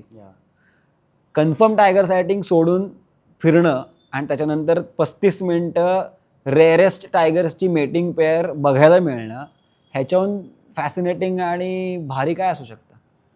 Similarly ज्या वेळेला तुम्ही डोळे उघडे ठेवून फिरताना आणि वाघच स्ट्राईप्सच फक्त नाही शोधायचे आहेत, सगळं शोधायचं आहे. मला नक्की म्हणजे फारच भारी वाटतंय की कान्हामध्ये अतिशय अनकॉमनली दिसणारा जेरडन्स बाजा आय हॅव सीन 3 times. आणि त्याच्यापैकी एकदा माझ्याबरोबर माझा टीम मेंबर वरद पण होता आणि वरदनी आम्ही तिथं थोडंसं म्हणजे आम्ही पोचलो पण तो जस्ट उडाला आणि तो एका टर्माइट माउंडवरती बसला. तर ते वरद ला तो जास्त भारी दिसत होता आणि वरदनी काय फॅसिनेटिंग फोटो काढलेत त्याचे, फारच सुंदर. ते आपण कदाचित इन्क्लूड करू ह्याच्यामध्ये. आणि तो केवढा आनंद आहे रे की असा अनकॉमन दिसणारा पक्षी ज्या वेळेला एकदा नाही, दोनदा नाही, 3दा त्यावेळेला बघायला मिळाला कान्हामध्ये, मजा आली. आणि अगेन तो आनंद आहे ना, तो जो मला जो होतोय तो जर का मी माझ्या बरोबरच्या लोकांना पास ऑन करू शकलं तर त्यांनाही तेवढंच फॅसिनेटिंग वाटणार आहे की अरे वेगळं काहीतरी बघितलं. आनंदाबद्दल बोलताना ना मला आपलं नागझिराची ट्रिप आठवते सारखी. आपण खूप झाडांविषयी तिथे गप्पा मारल्या होत्या आणि झाडं खूप ऑब्झर्व करत होतो. आणि त्यावेळेला तू मला एका खूप इंटरेस्टिंग पुस्तकाशी इंट्रोड्यूस करून दिलं होतंस, jungle trees of central India. So हे पुस्तक तुझ्यामुळे मी I got introduce to that book आणि मी ते वाचायला लागलो. हे जे झाडांविषयीचं प्रेम आहे, किंवा मी तुला बरेचदा बघितलं आहे, तुझे पार्टिसिपंट्स पण बरेचदा जर्नलिंग करत असतात, त्याच्यामध्ये बरेचदा पानांचे किंवा फुलांचे किंवा झाडांचे स्केचेस असतात, त्याचे काही एलिमेंट्स तू त्यांना स्पेसिफिकली सांगतोस. ह्याबद्दल काय बोलशील? कारण जंगल म्हटलं की प्राणी, पक्षी, किडे, सरडे, साप, ॲम्फिबियन, बेडकं, ह्या सगळ्यांच्या पलीकडे सगळ्यात आधी येतात ती झाडं येतात. रादर त्याहून आधी येतं ते गवत येतं, जे सगळ्यात जास्त महत्त्वाचं वाटतं मला इकोसिस्टम म्हणून. Grasslands are the most important ecosystems. Prey बेससाठी खूप सो सगळ्यात आधी गवत येतं, मग झाडं येतात. सो हे जे झाडांबद्दलचं प्रेम आहे, झाडांबद्दलचं असोसिएशन आहे, आणि ते दाखवणं किंवा ते दाखवता येणं, ही जी एक गंमत आहे, त्याबद्दल काय सांगशील? आपली माहुराची वेल असते त्याला कंपाऊंड लीफ असतं ना, किंवा 2 लिफलेट्स असतात अशी आपट्याच्या पानासारखी. त्याला तू का बरं ते पत्रावळी म्हणून आदिवासी लोक त्याची पानं वापरतात. त्याच्यावरती सिम्पल तुझ्या पाण्याच्या बाटलीतलं पाणी थोडंसं घे आणि त्याच्यावरती टाक. ते पान हायड्रोफोबिक आहे. पाणी त्याच्यावरती असं मण्यांसारखं होतं आणि वाहून जातं. हे तुला टचनी पण कळतं की ते थोडंसं वेल्वेटी, जे त्याच्यावरचे जे केस आपण म्हणू आता आहेत, तर ते थोडंसं वेल्वेटी पान आहे. सो हे तू ज्यावेळेला टच करून दाखवतोस किंवा तू ज्यावेळेला ते पाणी टाकून दाखवतोस त्यावेळेला लोकांना ते फॅसिनेटिंग वाटणार आहे. सिमिलरली एप्रिल किंवा मार्च, एप्रिल, मे पण फॉर दॅट मॅटर काही भाग हा मला एवढं भारी वाटतं जंगलामध्ये की काय रंग असतात रे. म्हणजे पळस, बांगारा, काटेसावर यांना फुलं आलेले असतात, मोहाला फुलं आलेले असतात. ती खायची मजा वेगळीच आहे, त्याचा वास एक वेगळाच आहे. लोखंडी, मी अगदी या वर्षीचं उदाहरण सांगतो मी तुला. लोखंडीच्या फुलाचा कधी वास घेतला असशील किंवा तू तर घेतला आहेस, कोणी घेतला असेल.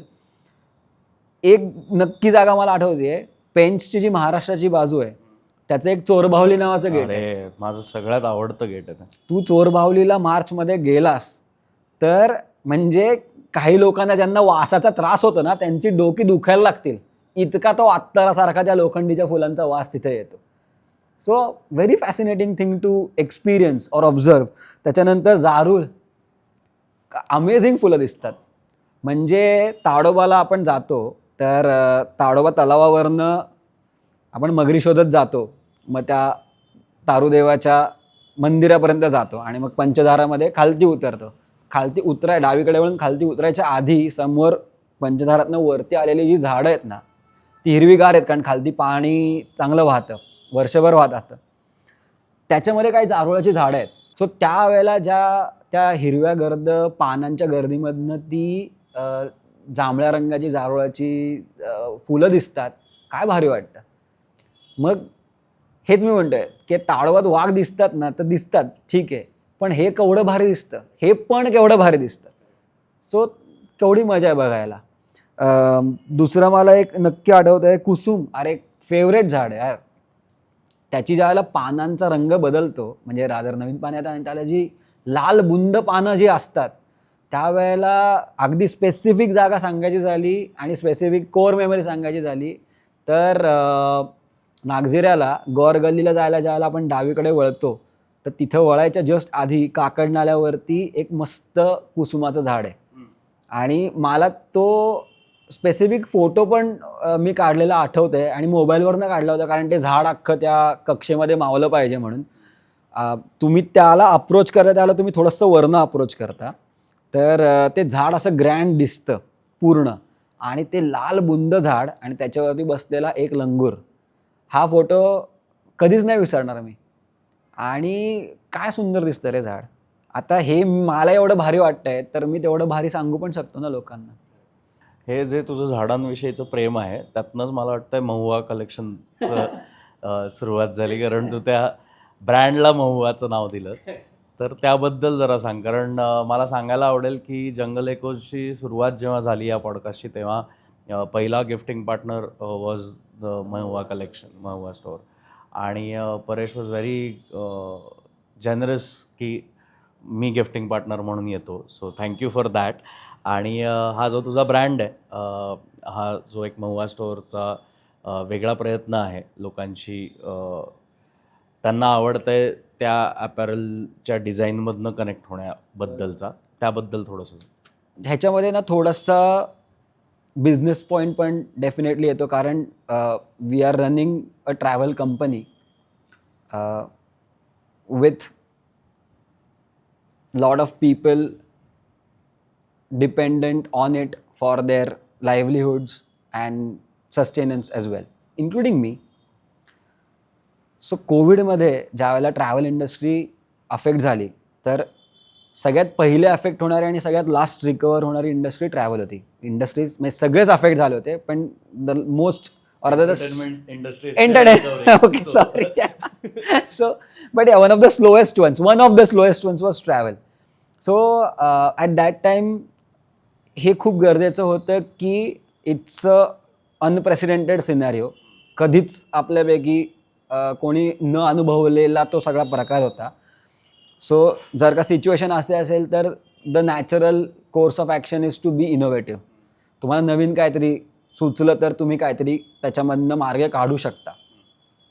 So at that point of time माझे 2 मित्र आहेत ज्यांनी काही वर्षांपूर्वी, त्याच्या जस्ट आधी, ऑनलाईन टी शर्ट विकून बघू असा उपक्रम काय म्हणायचं आहे ते म्हणू आपण, तसा करून बघितला होता. आणि ते माझे दोघेही जवळचे मित्र होते. सो मला असं आय वॉज ऑलवेज सर्चिंग की मी आता नवीन इनोव्हेटिव्ह अजून काय काय करू. So we are doing a lot of things in Footloose, but at the same time मी अजून काय करू शकतो. सो मला असं वाटलं की असा कोणताच ब्रँड नाही आहे भारतामध्ये की जो travel, nature, wild life, hiking, म्हणजे travel in general also,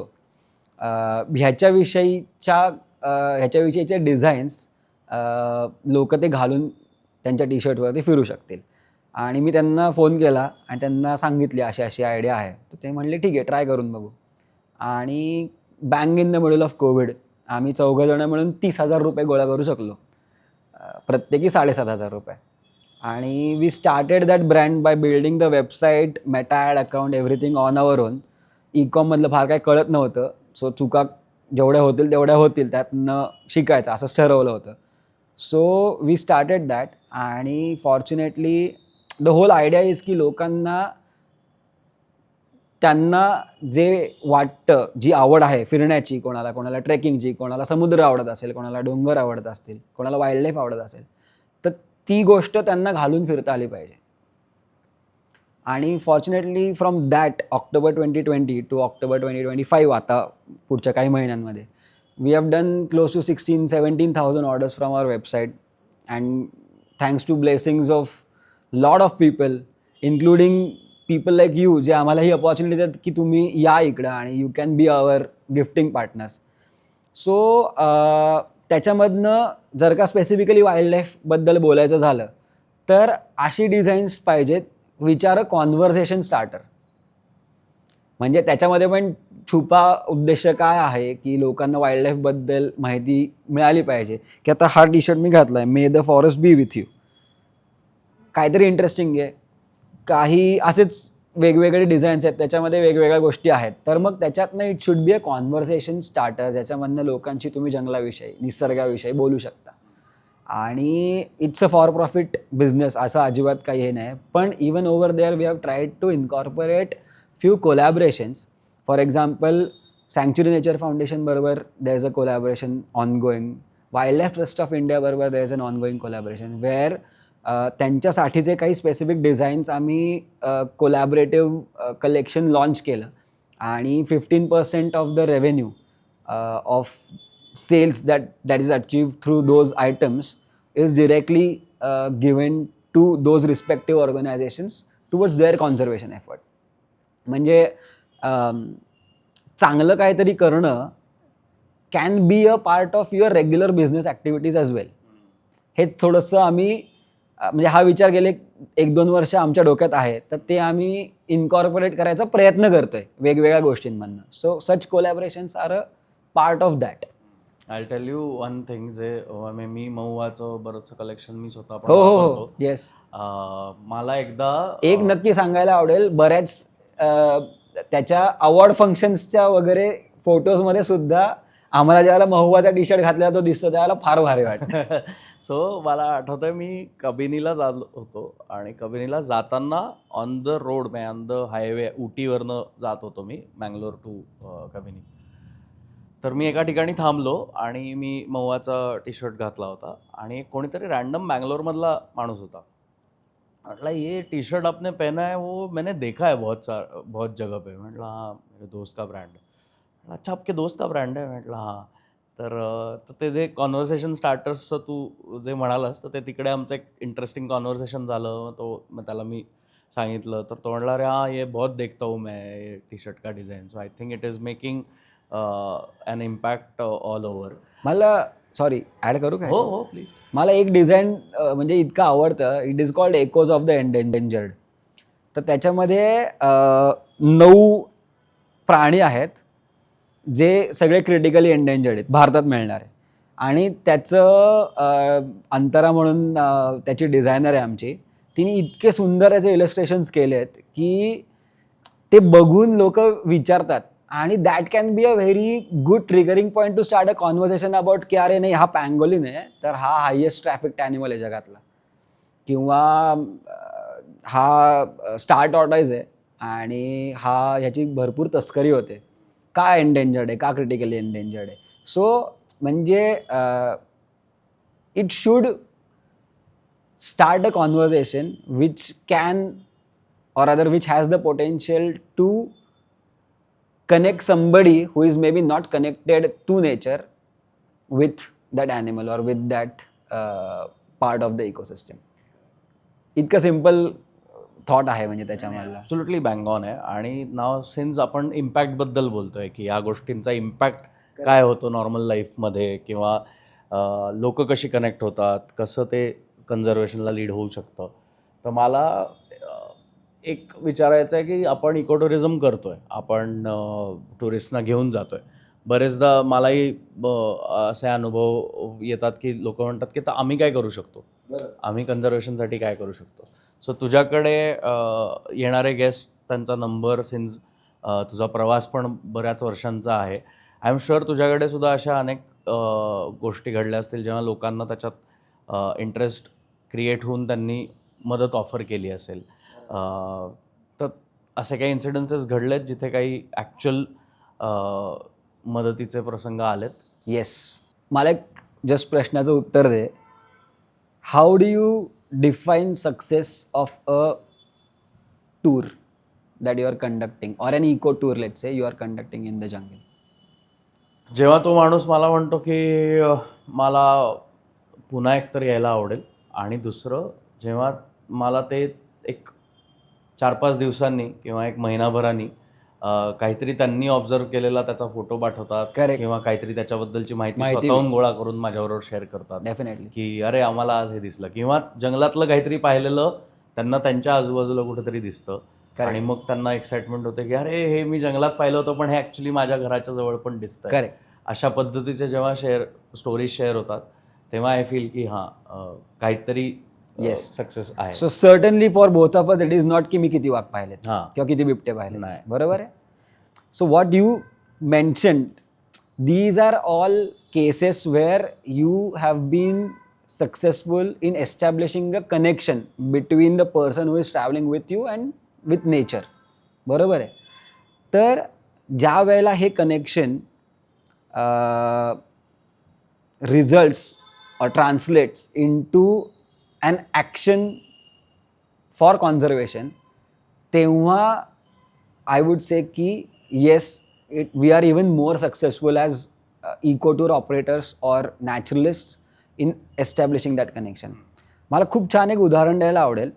2 families आहेत, एक हैदराबादचे आणि एक पुण्याचे, who travel with us very regularly. दोन्हीकडे 11वी 10वी 11वीत असलेली मुलं आहेत आणि they don't know each other. So खूप वर्ष आमच्याबरोबर फिरत आहेत. ती मुलं पण फोटो काढतात, त्यांच्याकडे पण कॅमेरा आहे, ते पण छान छान फोटो काढतात आणि आम्ही त्यांना भरपूर फिरवलं आहे वेगवेगळ्या जंगलांमध्ये on as I sed variety of experiences. आम्ही वाघ पण बघितलेत, आम्ही पक्षी पण बघितलेत, आम्ही चाललो पण आहे जंगलामध्ये, आम्ही गावांमध्ये पण गेलो आहे, आम्ही फॉरेस्ट गार्ड्सना पण भेटायला गेलो, आम्ही सगळं केलं आहे.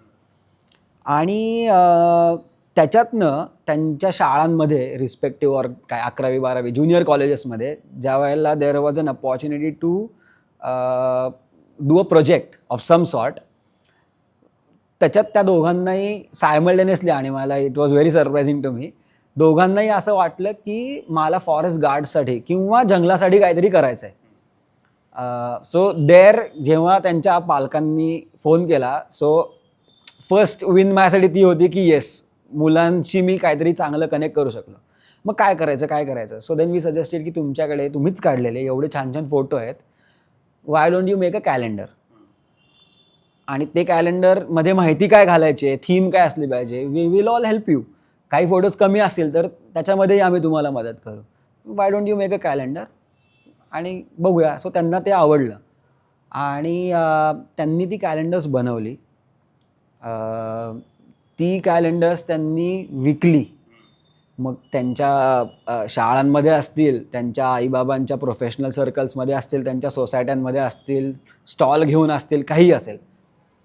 पण कलेक्टिव्हली त्या 2 फॅमिलीजने अनरिलेटेड 3.5 लाख रुपये गोळा केले अरे त्या 2 मुलांनी, आणि it's such an amazing feet.